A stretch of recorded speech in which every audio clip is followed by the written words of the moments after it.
Hey guys, apologize for the lighting. I know this is not how you're supposed to do a video, but you know, sunny outside and I'm in the garage. Hey, project number 1 on the Big Bear Chopper Sled 300. It doesn't have any rear brakes.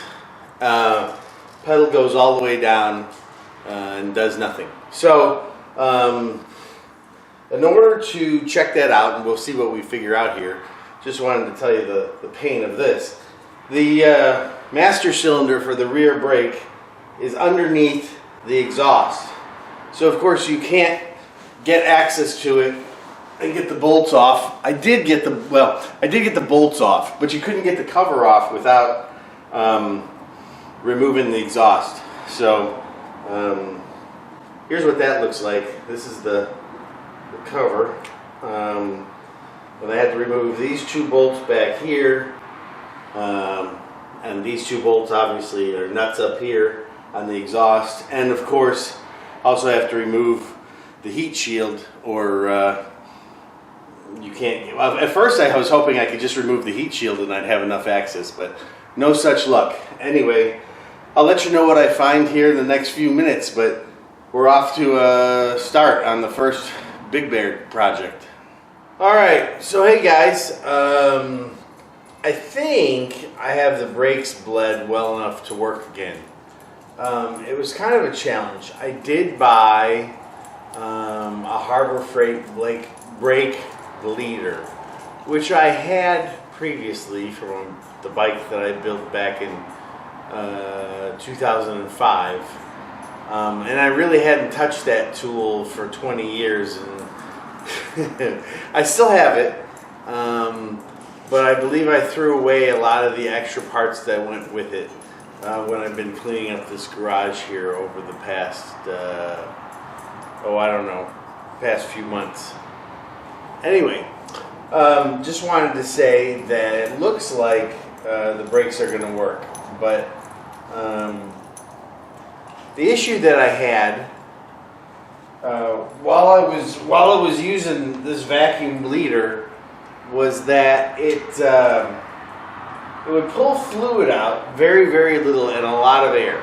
Like the air never stopped. It just seemed unreasonable. And I pulled through a few refills of the master cylinder, and I think what that really showed me was that I believe the bleeder screw is leaking. So when I have a chance, I'll put some Teflon tape on the actual bleeder screw so that it might have a better seal and that I can bleed them better. But at least for now, my goal was to try and make sure that I get these brakes working so that I could take this bike to a local show. Bikes like this are completely useless, to be honest with you, right? You could ride this one as moderately comfortable, for a little bit. I would never ride this for more than 30 minutes. It's not what they're for. They're just about looking at. So, and my last one was worse, although I was younger and rode it a lot more. Paid the price. A lot of pain in the tailbone area, let's just say. So I just wanted to say that I used this bleeder here from Harbor Freight, right? And I'll show you that right there. I pulled this much fluid through it, but I pulled air that would be the equivalent of 20 brake systems. So I definitely think that the actual bleeder screw right here, if you can see it, probably just is leaking around the threads a little bit when you loosen it up. So I'm probably going to put some Teflon tape on there and see if I can bleed it out a little better. But at least now for the short term, I'm hoping to put this back together and make sure that I can at least ride it to this show that's coming up because honestly, the only reason I bought this bike was to take it to bike shows. One of the things that I feel like I let myself down on was on the last chopper that I built from scratch, as opposed to this one, which I just bought. But the last one that I built from scratch, and I'll show you another picture of that here.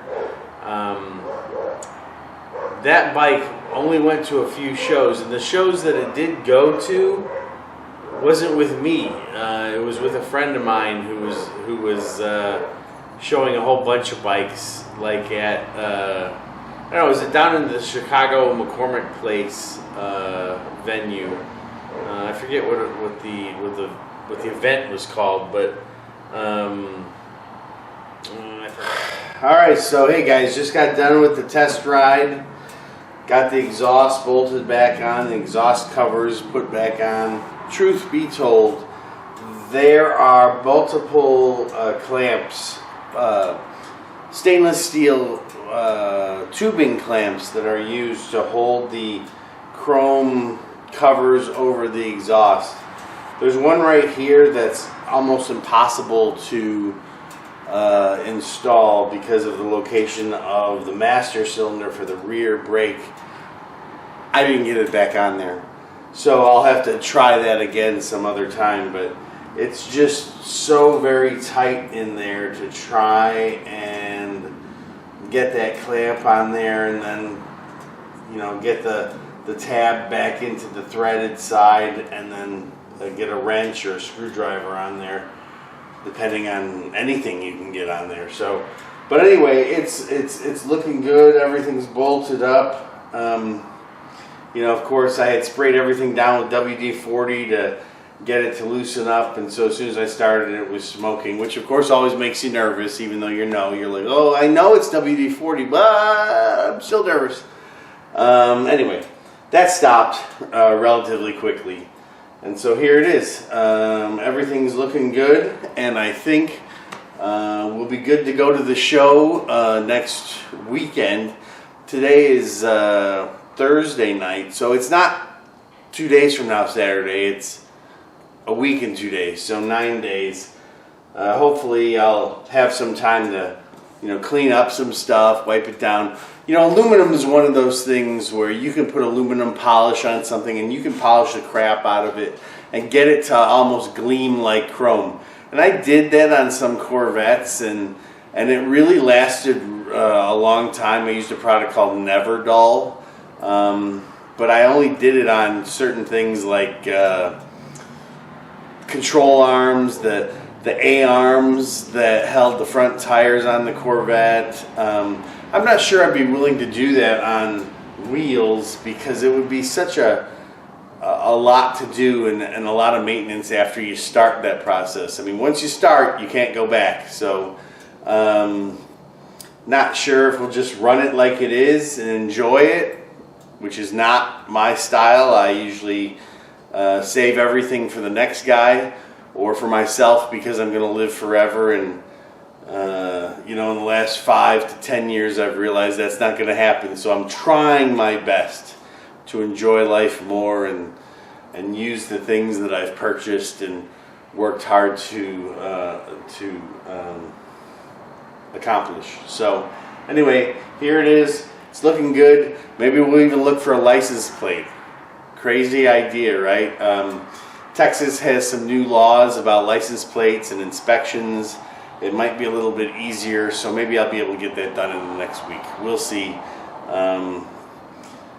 I'm in one of the counties that requires still an emissions test, but motorcycles, I think, are exempt from that. But my truck, my wife's truck, we've had to have those tested.